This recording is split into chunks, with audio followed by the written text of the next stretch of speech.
宜兰有一位做春仔花的老师陈惠美，60岁才开始学做，即摆已经将做这项技艺保存人。伊讲会遮尔坚持要甲这个手艺传落去，是为着一个承诺。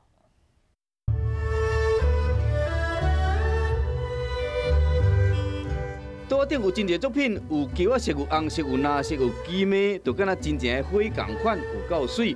伊叫做甜花，也就是讲这作品拢是用甜出来。所有的花型都是由这个唇形去延伸出来的。甜花作品考验目睭甲稳定度，这种手艺捌险啊失传，加在有老师愿意传承落去。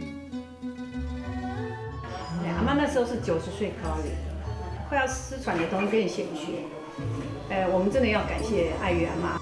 60岁时，陈惠美拄到90岁爱玉阿嬷，阿嬷无看步，将功夫拢教予陈惠美，伊嘛用家己的卡书将甜花发扬光大。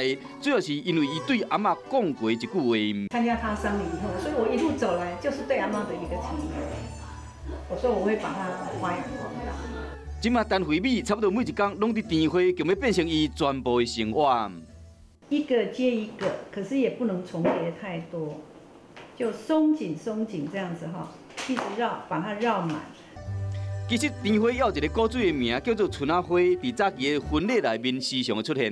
8点这个是五福花，是婶婶舅妈戴的。鹿，啊，鹿是这个是婆婆戴。啊，你们现在有看那个鹿里面有福寿草，也有双福，因为它的那个角度，那一只鹿真的是不好。 做，真的是婆婆难产。我一般会讲婆婆难产，真的是难产。每一种身份挂的无同款，唯同款拢是有满满的祝福。2017年总统蔡英文出访中南美洲时，嘛捌将陈惠美甜花的作品当作礼物送予外宾，为婚礼小礼物变成国家级的文化工艺代表作。陈惠美和这个甜花有无同款的价值，嘛见证历史的传承。